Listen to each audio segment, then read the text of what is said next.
이제 5월을 맞이하니까 점점 더 분주한 시절이 되었죠. 우리 보니까 5월이 되면 고구마도 심어야 되고 고추도 심어야 되고 또 모내기 준비도 해야 되고 정말 본격적으로 농장일이 바빠지는 그런 계절을 맞이한 것 같습니다. 오늘도 바쁜 가운데서도 하나님 앞에 영광 돌리는 우리 성도님들께 하나님의 크신 은혜가 함께 하시기를 바랍니다. 자, 5월 달에는 우리 농장일도 바쁘지만 행사도 참 많아요. 지나가는 5월 1일이 근로자의 날이 되어지고 5월 5일이 무슨 날이죠? 어린이날. 그래서 어린이날이 벌써 우리나라에서 99번째래요. 또 5월 8일이 어버이날. 어버이날은 49번째가 어버이날이고 또 5월 15일은 스승의 날. 5월 21일은 5월 17일은 성년의 날. 5월 20일은 부부의 날. 또 5월 24일은 우리 감리교 존 웨슬리 회심 기념일. 뭐 등등 이렇게 해가지고 5월달 행사가 빠듯하게 계속 이어집니다. 그래서 몸도 바쁘고 마음도 바빠지는 그런 시절이 되어졌습니다. 특별히 정말 우리가 이 코로나 시국 가운데서 이 바쁘고 또 분주한 일상 가운데서 하나님이 기뻐하시는 뜻을 잘 감당해야 될 줄로 믿습니다. 코로나19를 통해서 모든 생활이 가정 중심적으로 됐죠. 그래서 옛날에는 출퇴근도 하고 때로는 외식도 많이 하게 되어졌지만은 대부분 많은 분들이 외출과 외식과 어떤 그런 걸 못하는 거예요. 가정에서 생활을 많이 하는 그런 시간을 보내게 됐습니다. 얼마 전에 이 가전 설치하시는 기사님하고 이런저런 얘기를 하는데 요즘 일감이 없으시겠어요? 한가하시겠어요? 물어봤더니 아니에요 목사님 오히려 바빠요. 그래서 그래요? 뭐가 제일 잘 나가요? 물어봤더니 식기 세척기가 잘 나간다는 거예요. 의외였어요. 왜 그렇죠? 집안에서요 밥 해먹느라고 설거지하기가 힘들어서 설거지 세척기를 사놓는 집이 많아졌다라고 이야기합니다. 그래서 또 듣고 보니까 그렇게 되네요. 바쁘셔서 좋으시겠어요. 제가 이렇게 이야기를 했습니다. 그러니까 이 가정 중심적으로 모든 이 활동이 되다 보니까 이렇게 뭐 같이 밥도 해 먹고 같이 있는 시간들이 많아져서 참 좋기도 하지만 또 역으로 다른 한편으로는 또 여러 가지 어려운 문제가 생기는 거예요. 가장 대표적인 게 뭐냐? 이 아동 학대가 많이 늘어났다 그래요. 아동 학대가. 그래서 이 엄마 아빠로서의 역할을 좀 잘 하지 못하고 이 자기 힘으로 가지고 자기 아이들을 이렇게 힘들게 하는 일들이 많이 나타나고 특히 언론지상으로는 너무나 자극적인 이야기들이 너무 많이 나온 것을 알 수가 있어요. 왜 그 귀한 아이들 요즘 뭐 애도 못 난다고 애도 안 나고 있다 해서 문제가 되어졌다라고 이야기하는데 왜 그렇게 학대를 할까? 왜 이렇게 함부로 대할까라고 하는 것을 생각을 해봤더니 이런 생각이 있는 거예요. 그런 경향이 있는 거예요. 무슨 얘기냐면 요즘 사람들이 사랑을 이 정말 부모로서 자녀들에게 참 사랑을 증거하기보다는 이 사랑에 대해서 좀 잘못된 관점을 가지고 있지 않나 싶습니다. 이게 무슨 얘기냐? 바로 요즘 사람들은 사랑을 할 때에 자기에게 돌아올 것만, 즉 유익한 것만 알고 사랑을 해요. 사랑이라고 하는 것 진짜 성경적이고 근본적인 것은 자기한테 돌아오는 걸 계산하는 게 아니라 줌으로 사랑함으로 기쁘고 감사한 것이 결론인데 꼭 자기한테 돌아오는 유익만 계산한다라고 하는 거야. 그래서 이 자기한테 돌아오는 유익이 없으면 그 사랑도 끊어버리는 거예요. 그래서 사랑하다가 헤어지기도 하고 특히 대표적으로 짐승들 같은 경우도 막 키우다가 막 갖다 버리고 가잖아요.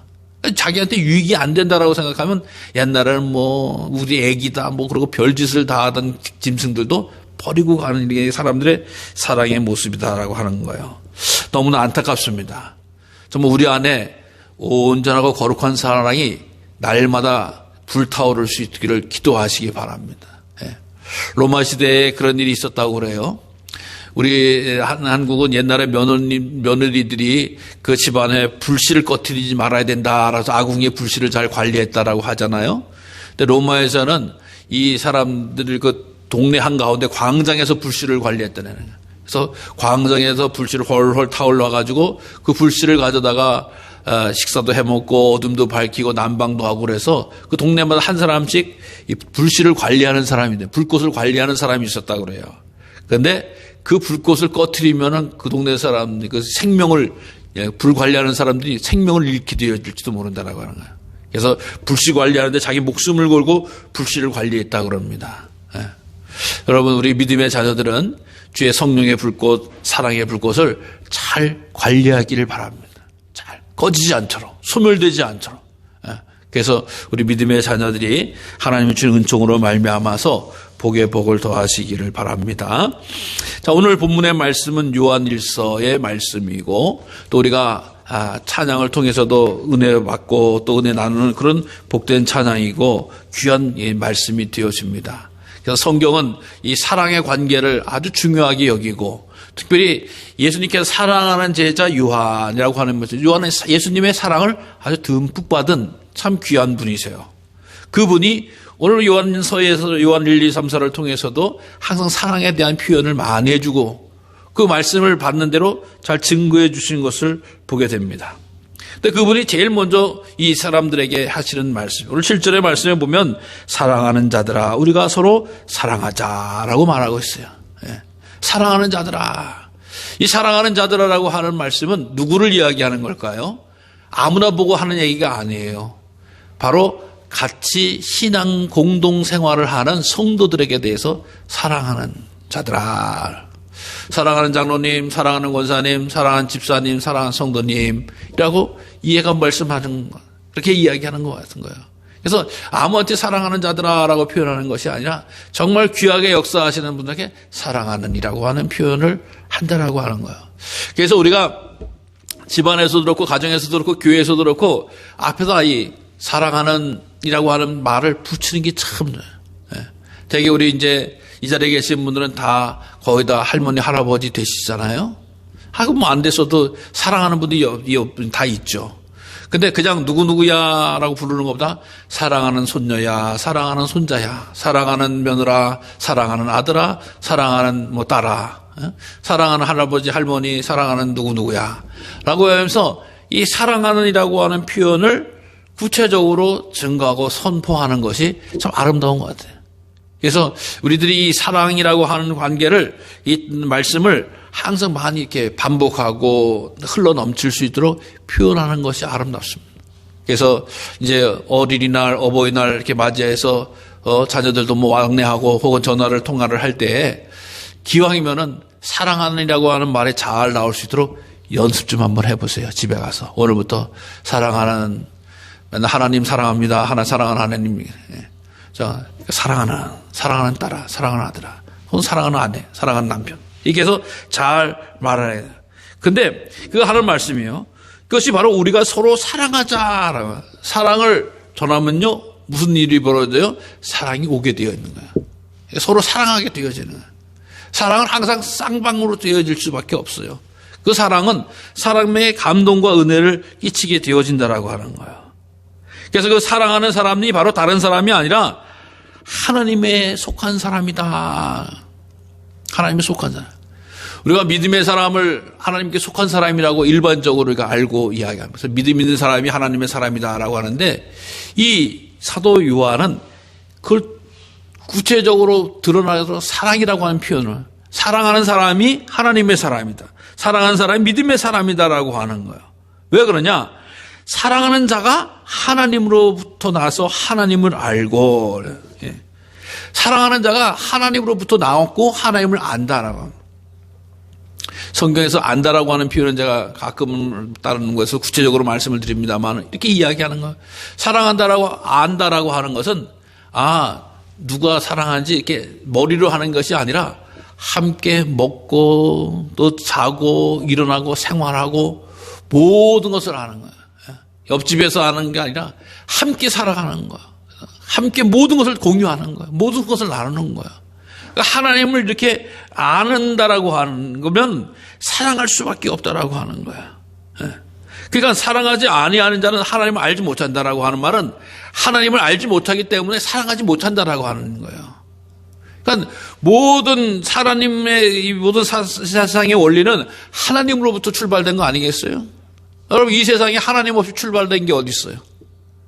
지으신 게 하나님이시고 만드신 분이 하나님이신데 모든 건 다 하나님으로부터 부렸던 거예요. 그래서 하나님을 알고 하나님을 사랑해야지만이 이 세상에서 온전하게 살아갈 수 있는 거예요. 하나님 없이도 잘 사는 것 같죠? 잘 버는 것 같죠? 잘 나가는 것 같죠? 절대 완전한 게 아니에요. 불완전한 거예요.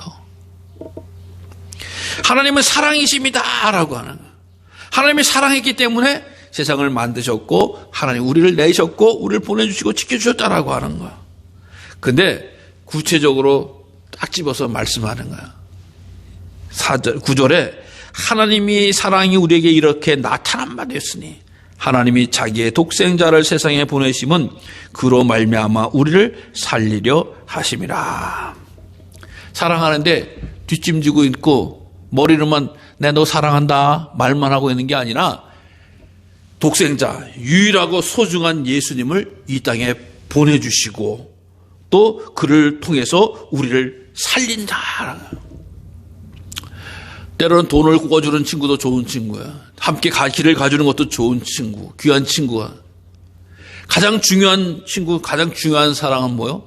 영혼을 살리는 거예요. 생명을 살리는 거예요. 예. 그래서 우리가 생명이 어떤 사고가 나서 생명만 살아나면 사람만 목숨만 건졌으면 아이고 다행이다. 천만다행이다. 거기에 무슨 억만금이 들어있던 신경 안 쓰는 거예요. 사람 목숨이 살렸다라고 하는 걸 최고로 치는 거예요. 이게 믿음의 사람이고 하나님 범위에 있는 사람이라고. 왜? 하나님이 우리를 예수님을 통해서 보여주신 사랑은 우리의 영혼을 구원하게, 우리의 생명을 사랑하게. 그래서 하나님이 세상을 이처럼 사랑하사 독생자를 주셨으니 이런 저를 믿는 자마다 멸망치 않고 구원을 영생을 얻게 하려 하십니다. 살리려고 하신다는 거예요. 살리려고. 근데 그 사랑이 어떻게 그냥 살아가는 것이 아니라 그냥 살리는 것만 아니라 자기 아들 독생자 예수님을 화목 제물로 제물이 돼서 태워서 십자가에 달려 돌아가심으로 말미암아 우리를 사랑해 주셨다. 가장 소중한 것을 내어놓고 가장 더럽고 추한 우리를 건지시고 받으시고 살리신 분이 하나님이시라고. 이게 사랑이라는 거지. 인간의 사랑은 주면은 하나 주면은 10개 오거나 하나 주면 또 하나 받으려고 하는 사랑들 아니겠어요? 근데 하나님은 제일 소중한 것을 주시고 제일 더럽고 추한 우리를 구원하셨다는 거예요. 이게 사랑이라는 얘기예요. 예. 생각해 보세요. 우리 자녀를 죽여서 남의 자녀 아니 죄인을 살린다. 원수를 살린다. 이게 될 만한 법입니까? 예? 자기 자녀를 죽인 사람 우리 요즘 같은 데는 날마다 사건 사고가 벌어져요. 자기 자녀를 죽인 그 부모의 마음이 천갈래 만갈래 찢어지는데 그걸 죽인 사람이 있다라고 하면 무슨 일이 쫓아든지 찾아서 보복하고 법의 심판대 앞에 세우고 가장 최고의 걸로 하기를 원하는 게 우리의 기본적인 마음이에요. 근데 하나님은 그게 아니라는 거예요. 더럽고 추하고 죄와 오염된 가운데 허물 가운데 우리를 티도 없고 정말 가장 소중한 예수님을 통해서 살려주셨다라고 하는 거예요. 그러니까 하나님이 이렇게 사랑하셨듯이 하나님을 알고 믿는다라고 하면은 사랑하게끔 되어졌다라고 하는 거예요. 여러분, 이 말씀을 사도 요한이 그 교회에 이 사도 편지를 쓰는 것은 그 당시에 사람들에게 이 사랑에 대해서 믿음에 대해서 혼돈이 있기 시작을 했어요. 사랑이라고 하는 것이 오늘처럼 그냥 사랑해, 그냥 말로만 사랑해 라고 해서 관념적으로나 생각으로나 말로만 있는 것이 아니라 구체적으로 나타나는 것이 하나님의 사랑이다. 이것이 바로 믿음이다라고 이야기를 하는데 교회에 이런 사랑에 대해서 예수님의 나타나신 사랑에 대해서 임마누엘의 사랑에 대해서 십자가의 사랑에 대해서 의심을 품고 있는 사람들이 등장을 하기 시작해요. 무슨 사랑을 하는데 하나님이 인간이 돼서 와. 그 하나님 사랑하는 거, 그거 사랑하는 거, 그게 중요한 게 아니야. 사람은 자고로 하나님에 대해서 지식으로 많이 알고 있어야 돼. 우리가 신앙생활 하다 보면은, 요즘 같은 경우는 그럴 분들이 별로 없습니다만, 한데, 자꾸 우리에게 질문을 던지는 사람들이 있어요. 너 이거 알아? 너 신앙생활 하면서 오래됐다며? 뭐 알아? 뭐 어디 있어? 자꾸 물어보는 사람 있죠. 그 사람이 궁금해서 물어봐요? 아니죠. 궁금해서 물어보는 게 아니라 너 그것도 모르면서 집사야, 권사야, 장로야? 너 그것도 모르면서 교회 뭐 10년, 5년, 100년, 몇십 년 다녀서 이런 걸 지적하는 거예요. 그래서 그거 자기가 조그만 지식을 안다거나 우리들은 모르는 걸 자꾸 지적하려고 하는 거예요. 이게 바로 이 영지주의적인 그런 신앙생활이라고 하는. 그러니까 뭘 알고 많이 쌓으면 이게 무슨 뭐 구원받고 이것이 하나님이 기뻐하신다라고 단순하게 생각을 하게끔 만드는 거예요. 자꾸 공격을 하는 거예요. 여러분이 알다시피 사람의 머리가 IQ가 다 똑같은 게 아니잖아요. 다 달라져요. 어떤 사람은 한번 배운 것 한 가지 잊어버리지 않죠. 어떤 사람 나가면서 잊어버릴 수밖에 없어요. 배운 거 까먹을 수밖에 없어요. 시험 보면 어떤 사람은 100점 맞는 사람도 있지만 어떤 사람은 겨우 10점 맞는 사람도 있을 수 있는 거예요. 왜? 지식은 그렇다는 거죠. 근데 지식이 구원하는 것이다. 지식도 그것도 모르면서 뭘 알아오면 자꾸 공격을 하는 거예요. 그러니까 이 교회 사람들이 정말 그런가? 내가 신앙생활 이렇게 오래 했으면서 그걸 몰라? 나 이거 정말 믿는 거 맞다? 이런 식으로 자꾸 공격을 하는 거예요. 그러니까 이것에 대해서 사도 요한이 그게 아니다라고 하는 거죠. 그게 아니다. 하나님을 알고 하나님의 사랑을 받으면 그 사랑을 가지고 함께하고 사랑을 가지고 행하고 그 사랑을 드러내는 것이다라고 하는 것을 강조하는 거예요. 그러니까 우리들의 마음속에 이 사랑이 없게 되어진다고 하면 어떻게 되어지냐라고 이야기하면은 사랑이 없을 때는 주님에 대한 사랑이 없을 때는 주님에 대한 사랑을 몰랐을 때는 마음속에 두려움이 가득 차요. 두려움. 오늘 본문에서도 이 두려움이다라고 18절에 말씀. 여러분 두려움이라고 하는 것은 참 안 좋은 거예요. 두려움 이 여기서 본문에서 사용하는 두려움은 바로 노예가 주인에게 갖는 두려움이다. 에베소서 보면 우리는 죄의 노예다라고 이야기해요. 노예가 여러분 노예는 무슨 일을 주인에게 두려움을 가질 수밖에 없어요. 맨날 시키고 굶기고 때리고 박해하고 힘들게 하는.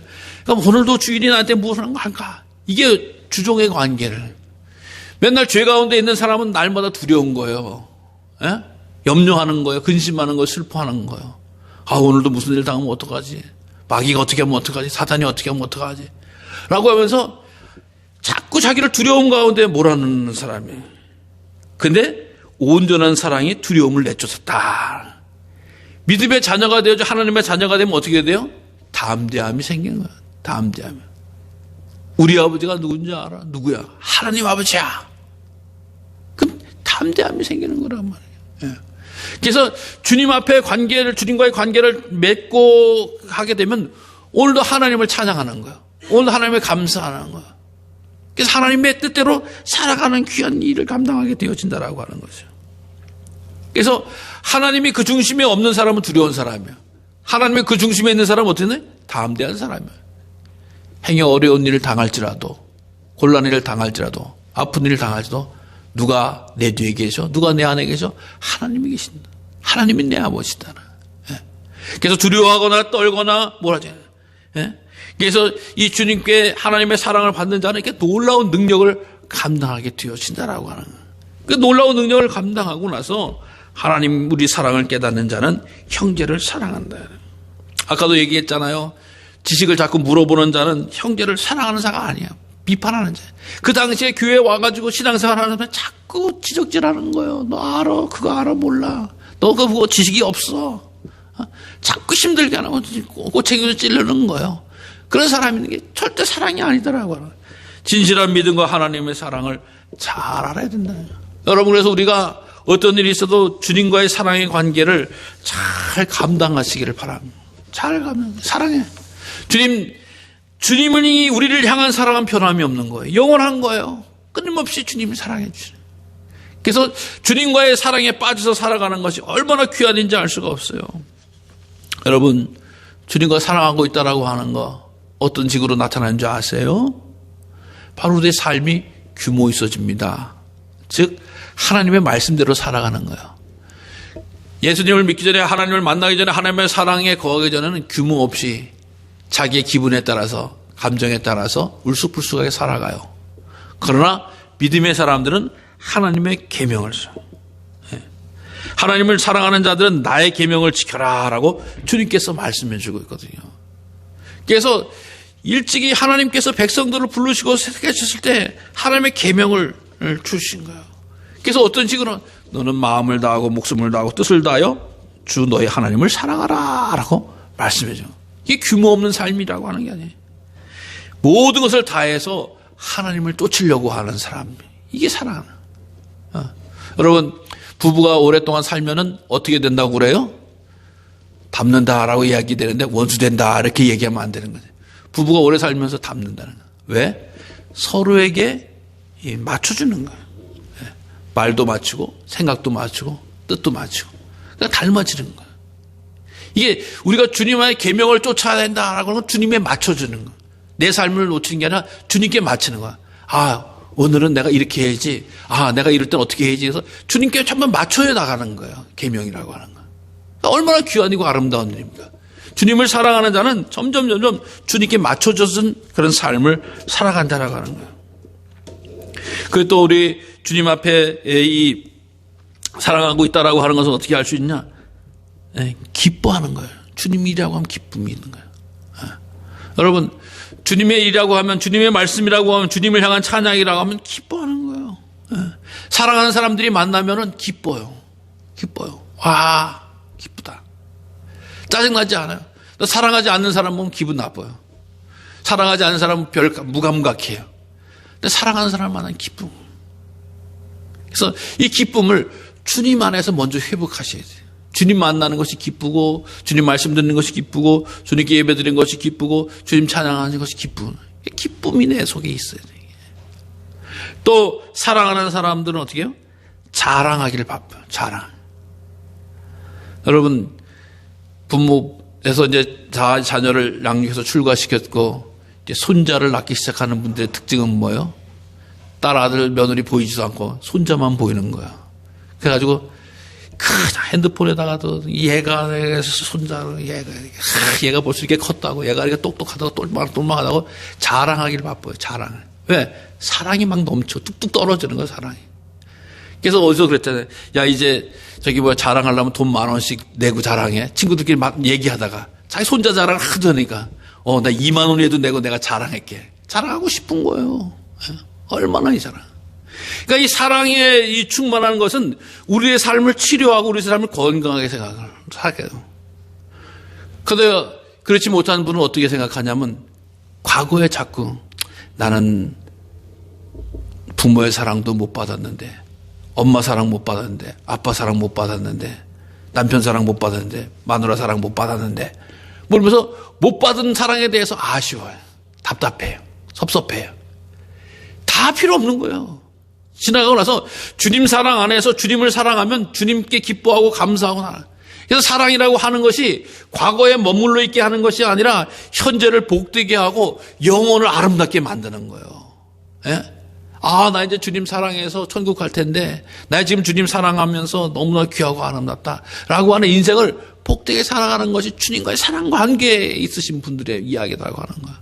그래서 맨 처음에 말씀, 주님의 사랑의 관계는 끊지 않도록 노력하고 애쓰고 힘쓰는 그런 지혜와 명철이 우리 가운데 있어져야 된다고 하는 거예요. 여러분, 사랑하는 관계에 있으면 어떤 일, 사랑에 충만한 사람은 어떤 일인 줄 아세요?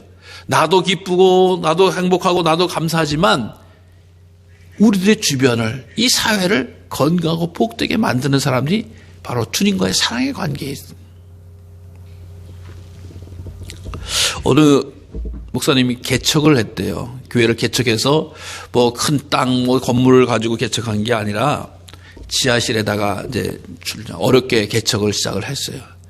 개척을 시작해서 그러니까 개척교회 아시다시피 과거나 그렇게 많은 사람들이 막 오고 부흥되지는 않더라는 거예요. 근데 언제부턴가 예배당 입구에 보니까 바닥에는 침이 하얗게 깔려 있고 담배 꽁초가 이렇게 떨어져 있더라는 거예요. 담배 꽁초. 아, 이 누가 지금 개척한 교회 와가지고 지금 앞에서 이 담배를 피우고 말이야 침을 뱉어나. 누구야 도대체? 요즘 같으면 CCTV 떠는 거 다 볼 수 있지만 옛날에 도대체 누군가 하고 딱 봤더니 바로 그 교회 앞에 있는 여자 중고등학교 학생들이 와서 피우고 간다네. 가지고 아침에 등교할 때 와서 피우고 가고, 점심때 밥 먹고 와서 피우고 가고, 집에 갈 때 모여서 피우고 가. 그러니까 하루에 3번씩 이렇게 몰려와가지고 피우고 가는 거야.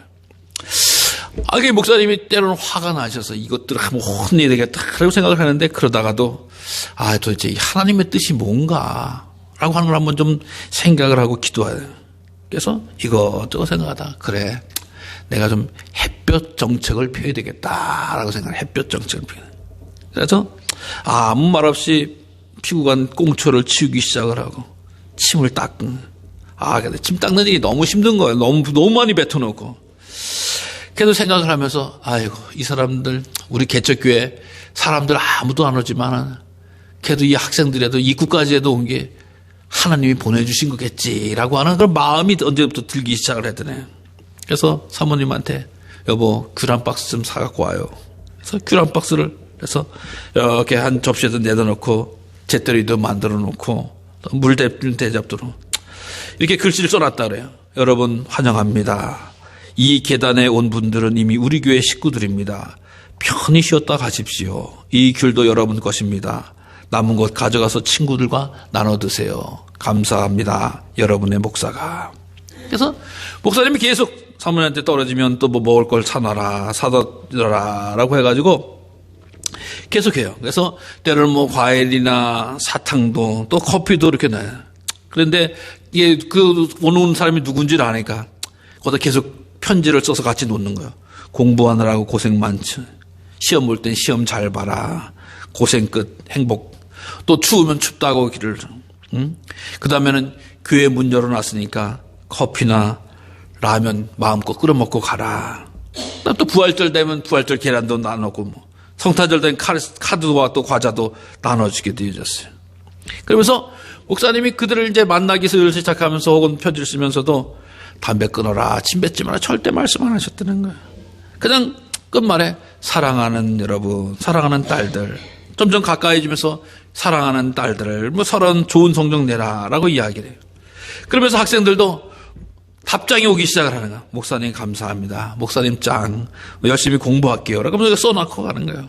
그래서 이제 담배 잿더리에도 잘 놓고, 침도 휴지 살쪄서 잘 버리고, 계단도 깨끗하게 해놓고 다니기 시작을 해야 되는 거예요. 그래서 결국에는 이제 목사님과 이 학생들하고 친구 사이가 되어져서 편하게. 나중에 이 친구들이 교회가 어려웠다고 이제 조금 하면서 변화되어지면서 교회 건축 헌금을 하겠다라고. 건축 헌금을 해갖고 작정을 했더니. 건축 헌금을 했는데 어떻게 작정을 했냐. 주택복권을 사가지고 작정을 한 거예요. 근데 거기서 1등을 당첨되어진 큰 액수가 되어졌다라고 해서 되어졌다라고 하는 거예요. 그래서 나중에 알고 봤더니 그 친구들이 졸업을 하고 나서 보니까 뭐 항공사, 백화점 여러 곳에 취업을 하면서 했더라고 하는 거예요. 그래서 자, 얘네들이 어떻게 살고 있나 궁금해서 한번 나중에 알고 봤더니 모두 다 가까운 교회에 열심히 교회 다니는 일꾼이 되어졌더라고요. 물론 담배도 끊게 되어지고. 그러니까 만약에 이 친구들한테 나타나서 이놈들이 자식들이 어디 교회 와가지고 막 이렇게 해서 했었으면 어떻게 됐을까라고 생각하더라는 거예요. 그냥 끊고 참고 기다려주고 사랑으로 기다려주고 사랑으로 섬겨주고, 그러니까 나중에 이 여학생들 다 변화돼서 교회의 일꾼이 되어졌다라고. 이게 사람의 힘으로 목사님의 마음으로 되겠습니까? 주님을 사랑하지 않으면 목사님도 마음속에 불이 얼마나 올라오겠어요. 얼마나 답답하고 얼마나 출발하기 힘들었겠어요. 그러나 주의 사랑에 붙잡힌 바 되어서 사랑으로 섬기니까 이 학생들이 변화되어져서 하나님 나라의 일꾼으로 변화되는 역사가 나타나지라고 하는 거예요. 여러분, 우리는 반드시 주의 사랑에 흠뻑 빠져 있어야 될 줄로 믿으시길 바랍니다. 이것이 내 인생이 행복해지는 것이고 우리 가정이 거룩해지는 것이고 이 나라 이 땅이 평안해지는 것이다. 왜? 사랑이 하나님으로부터 온 거예요. 하나님부터 시작되어진 거예요. 하나님으로부터 끝나야 된다라고 하는 거예요. 인간의 사랑은 아까도 말씀드렸지, 왔다 갔다. 처음은 그렇지만 나중에 바뀌게 되어지는 거예요. 그러나 영원하신 주의 사랑 가운데 거하게 될 때에 모든 사람이 행복하고 아름다운 나라와 민족이 되어진다라고 하는 것을 반드시 기억하시기 바랍니다. 고린도 교회에 은사도 많았어요. 영적 능력도 많았어요. 탁월한 것도 많았어요. 근데 사랑이 없으니까 시끄러워지는 거예요. 교회가 갈라지는 거예요. 엉뚱한 소리들을 해야 되는 거예요. 그러니까 사도 바울이 그 중에 제일은 사랑이다. 사랑이다. 뭐 방언이고 뭐고 다 있는 사랑 없이는 아무것도 안 된다라고 이야기하고 있습니다. 사랑하는 성도들은 내 마음속에, 내 심령 속에 사랑을, 주님을 향한 사랑을 회복하시기 바라고 충만하게 해달라고 기도하시기 바라고 그 사랑을 가지고 나누고 드러내고 전하게 될 때 주변과 가정과 일터와 이 나라의 민족에 소망이 있고 충만한 기쁨으로 회복되는 은혜가 나타날 줄을 믿고 우리 사랑에 빠진 우리 모두가 되어지기를 간절히 주님의 이름으로 축원합니다. 기도하겠습니다.